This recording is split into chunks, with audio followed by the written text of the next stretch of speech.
banyak-banyak. Gak usah pakai zikir-zikir yang dulu yang banyak-banyak. Gak usah pakai menghafal Quran dulu, gak usah pakai ini dulu. Apa? Yang pertama, mubtadi'i, bagi orang yang pemula. Ini kita udah termasuk pemula apa akhir ini kalau kita? Hah? Mau dibilang pemula udah tua, mau dibilang udah akhir belum pernah ngamalin, ya. Nah, untuk bagi kita sebagai pemulanya, katanya diajarkan oleh Syekh Zainuddin Al-Malibari, baca aja dulu la ilaha illallah aja, jangan yang lain-lain. Itu dulu mantepin la ilaha illallahnya. Dan juga jangan memaksakan dirinya la ilaha illallahnya. Jangan langsung 4.000, jangan langsung 3.000, enggak, bertahap. Kalau bisa dengan faraid, yang pertama dari yang fardu-fardu dulu. Bacanya habis bayang subuh, zuhur, asar, maghrib, isya, supaya belajar dulu gitu. Paham gak maksudnya? Berapa nih kita mau targetnya 1.000, ya udah bagi, cicil aja dulu, supaya timbul dulu kecintaan zikirnya dulu kita, supaya lisan ini jadi basah, gampang untuk berzikir. Ya, menjadi lisan ini menjadi lisanun zakirun, lisan yang berzikir. Gimana? Baca la ilaha illallah, la ilaha illallah, la ilaha illallah. Pada salat subuh baca 200, zuhur baca 200. Begitu aja dulu, gak usah lama-lama. 21 hari ntar naik, sehingga akhirnya nanti nilai keimanan kita akan terjaga. Benteng yang paling utama untuk menjaga iman 3 kata Nabi. Al-husunu lil mu'minina minasyaitan salafun. Ada 3 benteng bagi orang-orang yang beriman dari segala macam gangguan yang merusak iman kita. 1 di antaranya wa zikrullahi ta'ala ismun. Berzikir kepada Allah adalah benteng. Orang yang semakin banyak dia berzikir kepada Allah, maka insya Allah nilai-nilai imannya akan kokoh, insya Allah. Zikir yang mana? Kita jangan yang lain-lain dulu kan. Ini kan kadang-kadang kita dikit-dikit minta amalan dulu kan. Datang mau kiai sono minta amalan, datang mau kagak boleh banget ngelihat yang jenggotan dikit gitu langsung minta amal kan, langsung minta amal. Banyak banget tuh amalannya, masya Allah. Jangan, 1 aja kita dulu buat lil mubtadi'i, bagi orang yang pemula model kayak kita, ya baca aja satu 1 la ilaha. Kenapa itu? Karena afdhalu zikri la ilaha, itu sebaik-baiknya zikir untuk mengokohkan iman kita. Kalau zikir itu yang paling terbaik. Tapi wa afdhalu doa, dan sebaik-baiknya doa alhamdulillah. Sebaik-baiknya doa alhamdulillah. Kalau sebaik-baiknya zikir la ilaha illallah. Kenapa? Karena la ilaha illallah itu kalimatut tauhid. Kenapa kok sebaik-baiknya doa itu alhamdulillah? Yang namanya alhamdulillah itu terucap dalam rangka mengungkapkan apa? Biasanya kalau kita ngucapin alhamdulillah itu kita ucapin apabila kita mendapatkan apa? Nikmat. Sebagai tanda rasa syukur. At-tahaddusu bi nikmatillahi syukrun. Jadi tanda sebagai orang yang bersyukur itu menyebut-nyebut nikmat yang telah Allah berikan, dan menyebutnya itu dengan ucapan apa? Alhamdulillah. Kalau kita mengucapin alhamdulillah berarti kita termasuk orang yang bersyukur. Kalau kita termasuk orang yang bersyukur, Allah janji. Apa kata Allah? La in syakartum la azidannakum. Jikalau kamu bersyukur atas nikmatku, aku akan tambah nikmatmu itu. Jikalau kamu bersyukur, maka aku akan tambah. Apa tambah nikmatnya? Aku kabulkan doamu. Begitu maknanya. Makanya sebaik-baiknya zikir la ilaha, tapi sebaik-baiknya doa alhamdulillah. Ya. Nah, sekarang kita iman kita tidak akan ada nilainya, hampa, kosong, nggak ada ganjaran dari Allah. Kapan tidak ada ganjarannya? Malam takmal, selama engkau tidak beramal, selama engkau tidak mengamalkan ajaran perintah Allah tidak dikerjain, larangan Allah tidak ditinggalin. Paham tuh? Maka iman kita yang sudah kita ucapkan dengan lisan, yang sudah kita benarkan dengan apa? Dengan hati, ternyata hampa, nol, tidak ada nilainya, karena tidak ada apa? Amal. Paham tuh? Jadi mesti disempurnain dengan amal. Hukiyah, dihikayatkan, anna rajulan min bani Israel, sesungguhnya ya dari ada seorang laki-laki min bani Israel, dari bani Israel. Itu masa generasinya zaman Nabi Allah Musa disebutnya bani Israel. Mulai dari situ. Allah Ta'ala, ada laki-laki ini, ya laki-laki ini dari bani Israel ini beribadah kepada Allah Subhanahu wa taala sab'ina sanatan. 70 tahun dia beribadah. Masya Allah. Umat-umat terdahulu umurnya panjang-panjang. Nah, dia ada di zaman Bani Israel yang ibadahnya kepada Allah itu tinggi. Sab'ina sanatan. Dia sampai 70 tahun.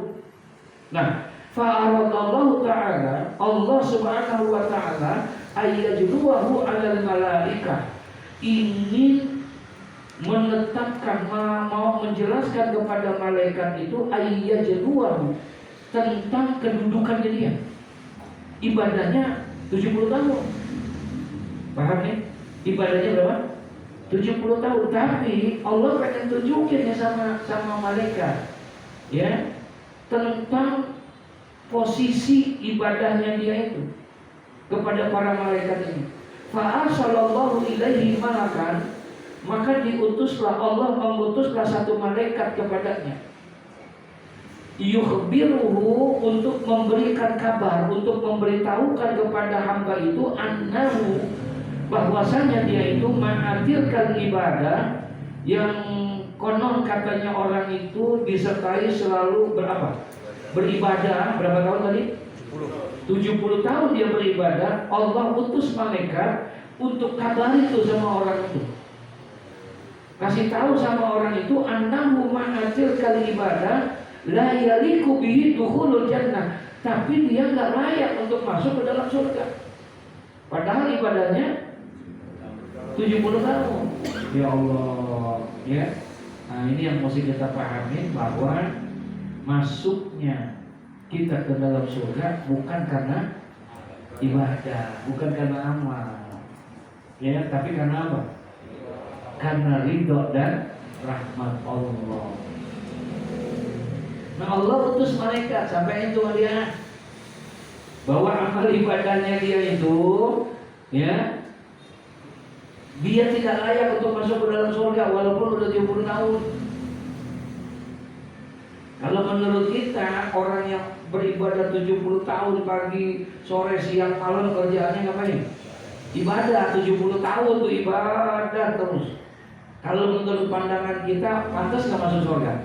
Pantas menurut kita. Allah bilang, kasih tahu sama dia bahwa amal ibadahnya, masuknya dia ke dalam surga itu bukan karena amal ibadah. Nah, falamma balaghahu, maka tatkala ini malaikat itu diutus sama Allah untuk sampaikan itu kepada hamba yang ibadahnya 70 tahun ini, bahwa dia ibadahnya tidak bisa memasukkan dia ke dalam surga. Falamma balaghahu, maka ketika disampaikan itu kepada hamba tadi, itu malaikat ngomong sama siapa? Sama dua orang, ala suratil insan, dalam bentuk manusia. Kemudian malaikat itu sampaikan kepada dia. Setelah disampaikan bahwa namanya kamu tuh ibadah, ya, tapi ibadah itu ibadah yang sudah kamu lakukan selama 70 tahun, la yaliku bihi dukhulul jannah, ya, tidak layak buat dirimu untuk masuk surga, begitu. Mendengar begitu, qala al-abidu, maka berkatalah ini hamba yang rajin apa? Ibadah. Apa katanya? Nahnu khuliqna lil ibadah. Kami ini diciptain sama Allah buat apa? Buat ibadah. Kami diciptakan sama Allah ini buat ibadah. Fayyambaghi lana an na'budahu.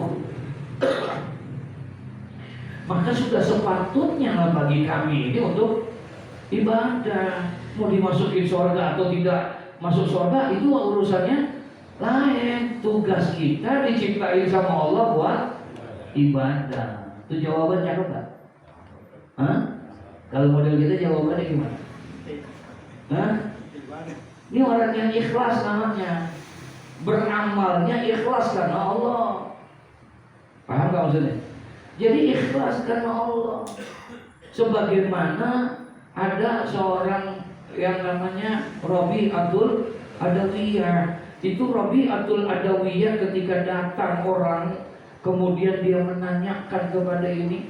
Rabi'atul Adawiyah tanya orang-orang itu, kalian udah beribadah? Sudah beribadah. Apa yang Allah perintahkan kau kerjakan? Iya. Apa yang Allah larang kau tinggalkan? Iya. Kenapa? Kenapa kamu beribadah? Iya, saya kan beribadah ini supaya dapat pahala. Kalau dapat pahala nanti masuk surga. Terus kenapa kamu tidak zina? Kenapa kamu tidak judi? Kenapa kamu tidak minum minuman keras? Wah, nggak berani, itu kan larangan Allah. Kalau larangan Allah kami kerjakan, kami dosa. Kalau dosa masuk neraka. Oh, jadi kamu ibadah karena pengen masuk surga. Kamu tidak berbuat maksiat karena takut sama. Kalau seandainya tidak ada surga, kamu ibadah enggak? Kalau seandainya enggak ada surga, ibadah enggak? Kalau seandainya enggak ada neraka, kamu maksiat enggak? Paham betul maksudnya? Maka akhirnya apa? Rabi'atul Adawiyah memberikan ilustrasi.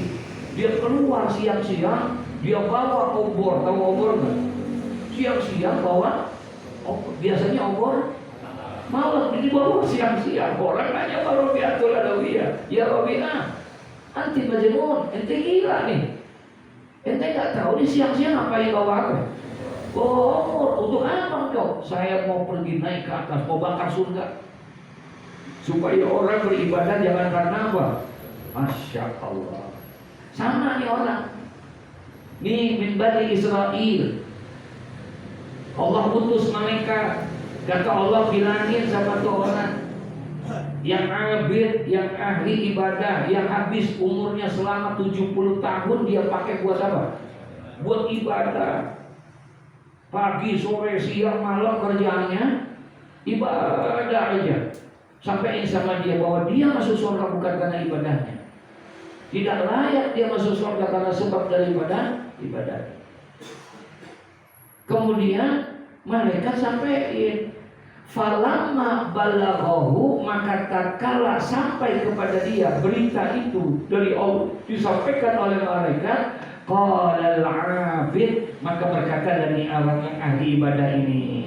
Apa kata orang yang ahli ibadah? Nahnu khuliqna lil ibadah. Kami diciptakan oleh Allah adalah untuk ibadah. Jadi fayyambaghi lana an na'budahu. Sudah sepantasnya, sudah selayaknya kami menjalankan ibadah, melakukan ibadah. Karena kami diciptakan wa ma khalaqtul jinna wal insa illa liya'budun, dan tidaklah kami diciptakan oleh Allah jin dan manusia kecuali untuk apa? Jadi tugas saya mah ibadah. Terus gak bisa masuk surga. Lah itu bukan urusannya, itu mah haknya Allah. Yang penting kami ini diciptakan buat ibadah, maka kami ibadah. Berarti jawabannya bagus nggak? Iya. Masya Allah. Nah, kemudian falamma raja'al malaku, lalu tatkala malaikat itu kembali kepada Allah Subhanahu wa taala, qala, ngadu nih malaikat, ngomong sama siapa? Allah. Setelah dengar jawaban si hamba itu begitu, apa? Ilahi anta a'lamu bima qala. Ya Rabb, dia udah ngomong tuh kayak begitu. Engkau ini lebih tahu apa yang dimaksud sama perkataan dia. Saya kagak paham itu mah. Kata siapa nih? Iya. Saya nggak ngerti ya kayak begitu. Ya. Saya pikir dia protes lah, kan gue sembahyang, kan gue ngaji 70 tahun, masa kagak masuk surga? Paham nggak? Ternyata orang itu protes nggak? Enggak, dia protes nggak? Enggak, ternyata dia nggak protes, kagak ada urusan surga mah. Orang saya diciptain sama Allah buat ngapain? Buat ibadah, ya saya jalanin ibadah. Surga mah itu mau haknya Allah. Ya, hak prerogatifnya Allah. Masya Allah, bagus nih orang kayak begitu. Beda tipis lah sama kita. Ya. Nah kata di malaikat, aku sama Allah, Ilahi anta a'lamu bima qala. Ya Rabb, engkau lebih paham apa yang dikatakan. Mendengar jawaban itu, faqala Allah Ta'ala. Apa kata Allah?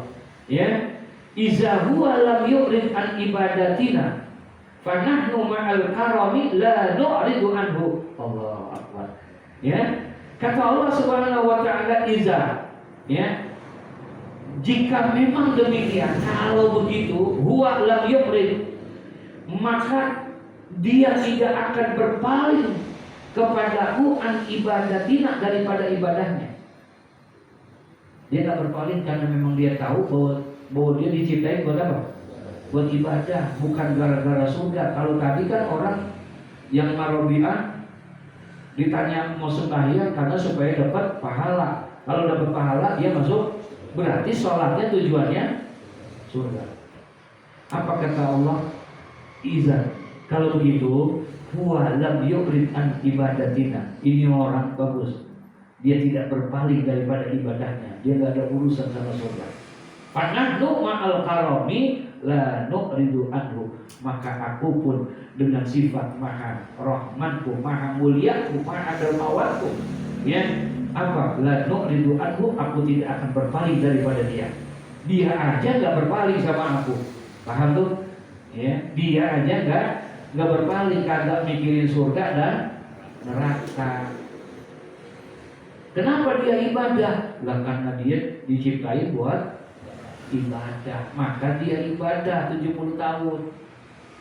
Gitu, Masya Allah. Ya, apa kata Allah? Aku tidak akan berpaling sama dia, karena dia tidak berpaling. Dia tetap beribadah kepadaku. Dia nggak pikirin surga dan neraka. Ternyata ibadah yang dia lakukan itu karena dia taat dan patuh kepada perintah, bukan karena mengharapkan apa? Surga, bukan mengharapkan ganjaran. Oleh karena itu kata Allah, Ishadu ya malaikati, saksikan oleh kamu wahai para malaikatku, anni qad ghafartu lahu, sesungguhnya aku sudah ampuni dosa dia semua. Masya Allah. Masuk surga tak? Ya, Allah udah ampun itu semua dosa-dosanya. Jadi bukan karena itu, jadi keikhlasannya dia itulah yang menjadi ternyata perhatiannya. Beda sama kisah yang dulu, orang yang 350 tahun ibadahnya. Masih ingat gak tuh? Ya, 350 tahun, kemudian dia meninggal dunia, Allah panggil malaikat. Apa kata Allah? Ya malaikati udkhuluhul jannah birahmati. Masukkan orang itu ke dalam surgaku. Karena apa? Karena rahmatku, kata Allah. Masuklah orang ini ke dalam surga dengan rahmat Allah. Tapi protes dia. Dia bilang, ya Allah, aku masuk surga ini bukan karena rahmatmu. Aku masuk surga ini karena ibadahku. Aku 350 tahun hidup, habis waktunya hanya untuk ibadah. Siang aku puasa, malam aku bangun malam dan lain sebagainya. Wajar dong kalau aku ibadah. Beda jawaban yang mengeluarkan. Kata Allah, enggak, aku masukkan karena rahmatku, enggak. Aku masuk ibadah karena ibadahku. Tuh, dia protes sama Allah. Akhirnya kata Allah, ya udah begini dah. Ente pengen hitung-hitungan, oke, kita hitung-hitungan saudara, kata Allah. Kumpulin tuh ibadah yang 350 tahun, dikumpulin tuh ibadah 350 tahun. Banyak nggak? Dikumpulin semua. Ayo timbang dengan nikmat yang pernah aku berikan kepadamu. Satu saja kata Allah, apa? Matanya diambil. Diambillah matanya oleh Allah, ditimbang di hadapan dia. Ternyata ibadah yang 350 tahun itu kalah dengan nikmat mata yang Allah kasih. Baru nikmat apa tuh? mata doa. Disitulah dia sujud, dia minta ampun, dia bertobat kepada Allah. Hadhihi rahmatun min Allah. Ini ada rahmat dari Engkau ya Allah. Aku masuk ke dalam surga, bukan karena ibadah. Ya Allah, jadi kita masuk surga bukan karena apa? Ibadah. Gak ada jaminan orang yang tiap tahun pergi haji masuk surga. Gak ada jaminan orang yang tiap hari puasa masuk surga. Enggak, bukan itu. Dia masuk surga adalah Allahumma inni as'aluka ridhaka. Oleh karena itu waqala Rasulullah sallallahu alaihi wasallam, kemudian Rasulullah bilang apa? Hasibu anfusakum qabla an tuhasabu. Hisablah dirimu sekalian, hisab dulu diri kita sebelum nanti kamu akan dihisab perbuatan kamu. Ya, hisab diri kita. Udah belum kita jalanin apa yang Allah perintahin? Udah belum kita tinggalkan Allah yang Allah larangin? Tanya sama diri kita. Wazinu a'malakum kalau qabla an tuzanu. Lalu timbanglah amal-amal kalian sebelum amal-amal kalian ditimbang. Ya, semua dilihat itu. Wa qala Ali radhiyallahu anhu. Kemudian berkata Sayyidina Ali, man zanna annahu bidunil jahdi yasilu fa huwa mutamannin. Siapa saja yang mengira, siapa saja yang menyangka, kata Sayyidina Ali, annahu bidunil jahdi, bahwa dia itu dengan tanpa usaha, tanpa ikhtiar, tanpa beramal ibadah, yasilu fa huwa mutamannin, ia dapat sampai kepada Allah, maka itu adalah sebuah orang yang mutaman, yaitu orang yang penghayal, tulul amal. Jadi sampai itu kata Sayyidina Ali, barang siapa yang mengira bahwa dia dengan tanpa amal, tanpa ada usaha, tanpa beramal, kemudian dia dapat sampai kepada Allah Subhanahu wa taala, maka orang itu termasuk orang yang apa? Penghayal. Ya, orang yang menghayal. Bagaimana Allah bisa dekat sama kita kalau kita sendiri tidak pernah mendekatkan diri kepada Allah? Allah gak bisa dekat kalau hanya diceramahkan doang. Allah gak bisa dekat kalau hanya dibicarakan doang. Kita diskusikan tuh Allah dari malam sampai pagi, sampai lupa sampai subuh. Ya, ngomongin wali mulu, ngomongin agamanya sampai subuh lewat. Ya. Nah, bagaimana Allah gak bisa dekat dengan cara yang seperti itu? Tapi Allah akan dekat dengan kita kalau kita bisa mendekatkan diri dengan Allah. Caranya, lakukan ritual ibadah. Semakin banyak kita beribadah, Allah semakin apa? Dekat sama kita. Semakin banyak kita sujud, semakin dekat Allah sama kita. Semakin sering kita bangun di waktu malam, sujud kita dalam keheningan, dalam kesunyian, insya Allah Allah akan semakin dekat dengan kita. Insya kalau Allah sudah dekat sama kita, ya udah, jangan lagi yang minta. Kagak diminta aja dikasih nggak? Dikasih. Kenapa? Kalau kata Bimbo, engkau jauh, aku jauh. Engkau dekat, aku dekat. Bimbo apa ya dulu ya? Apa Omay Rama itu? Ya.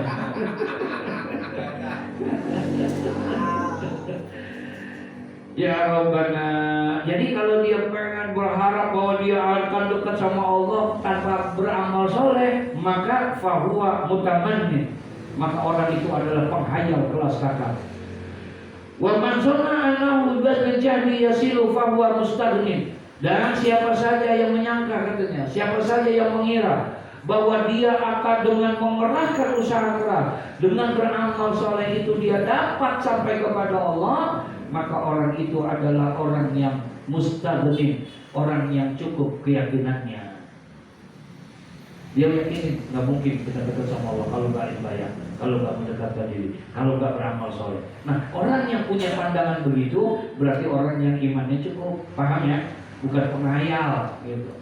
Wa qala al-Hasan rahimahullah taala, berkata al-Imam Hasan al-Misri, apa katanya, talabul jannah bila amal zambun minaz dzunub. Ya. Kata Syekh Hasan Al-Basri, talabul jannah, menuntut surga bila amal, tapi dengan tanpa apa? Amal. Zambun minaz dzunub adalah satu dosa di antara berbagai dosa. Jadi di antara dosa-dosa itu ada satu dosa. Pengen masuk surga sembahyang? Enggak. Tadi tuh mutamanin, penghayal. Gitu. Kan katanya masuk surga bukan karena ibadah, bukan karena amal, betul. Masuk surga karena ridho Allah, karena rahmat Allah. Tapi Allah tidak akan berikan rahmat Allah, ridho Allah kepada orang yang tidak melakukan amal. Paham gak maksudnya? Iya. Jadi mau gak mau harus ngapain? Ya beramal. Waqala dan berkata juga di Syekh Hasan Al-Basri, alamatul haqiqah, adapun tanda atau ciri-ciri daripada hakikat itu, tarkul mulahidhat al-amali la tarkul amal. Jadi cirinya itu dia tidak memperhatikan amal ibadah, bukan berarti tidak beramal ibadah. Yang penting tugas dia beramal. Paham ya? Gitu, nggak pakai dihitung-hitungin. Gitu. Kalau kita kan zikir aja hitung mulu. Iya, kita zikir. Kita zikir aja kita hitung mulu. Iya, masya Allah. Wa qala Rasulullah sallallahu alaihi wasallam, al-kaisu man dana nafsahu wa amila lima ba'dal maut wal ahmaqu man ittaba'a hawahu wa tamanna 'ala Allah ta'ala al-amaniyah. Nah, nih boleh jadi status nih. Ya. Apa al-kaisu? Orang yang pandai. Orang yang pandai itu kata Nabi siapa sih?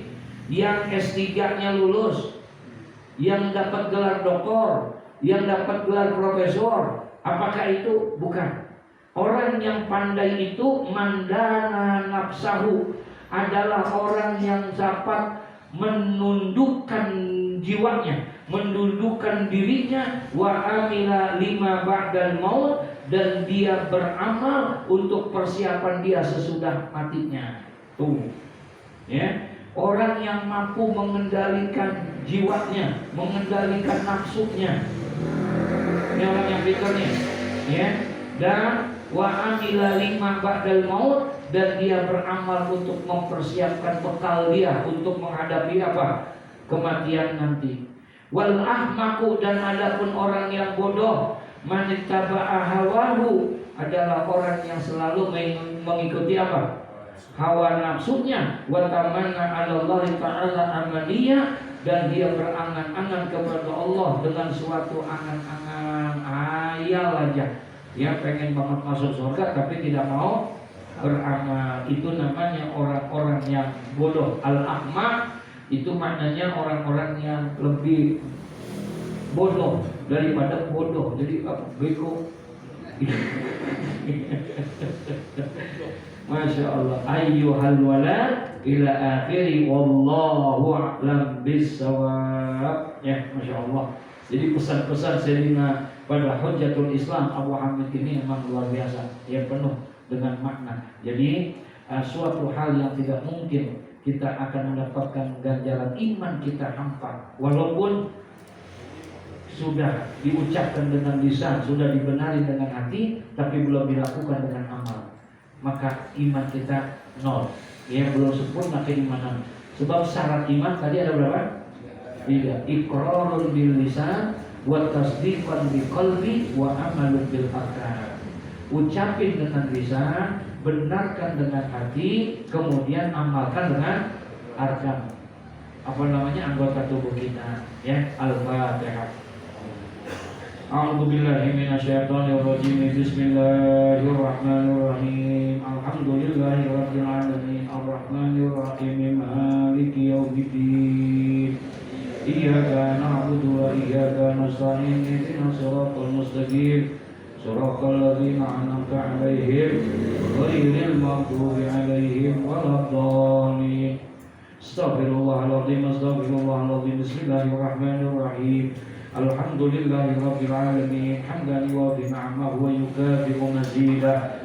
Ya Rabbana lakal hamdu kama yanbaghi li jalali wajhikal karim wa li 'azimi sultanik. اللهم صل وسلم على سيدنا محمد وعلى آل سيدنا محمد. اللهم إنا نستغيثك ونستغفرك أدياننا وأحياننا وأنفسنا وأموالنا وأهلنا وأولادنا وكل شيء أعطيتنا. اللهم احفظنا وإياهم بكنافك وأعمامك وإيادك وجوارك من كل شيطان مريض وجبار أنيق وزعين وزبال ومن شر كل شر إنك على كل شيء. اللهم جملنا بالعافية والسلامة وعاقبنا بالتقوى وأعذنا من مجيبة الندامة في الحال والمال إنك سميع الدعاء.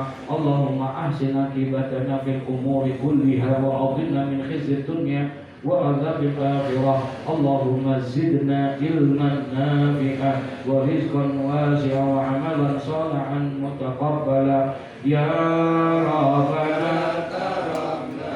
بأننا تركنا وإننا أشركنا وعلى الله أشركنا فتب علينا توبة تغسل الحوبة واستر لنا العورات وآمن الروآت واغفر لوالدينا ومولودينا والآل والإخوان وسائر الخلان وكل ذي محبة أو جيرة أو صحبة والمسلمين أجمعين. ربي أسمع فضلا وجودا منا سابقنا بالمصطفى رسولي نرضى بكل زولي صلى وسلم ربي عليه عند الحب وآله وصحبه عداد قص الصحب والحمد لله بالباب وصلى الله على سيدنا محمد وعلى آله وصحبه وسلم والحمد لله رب العالمين.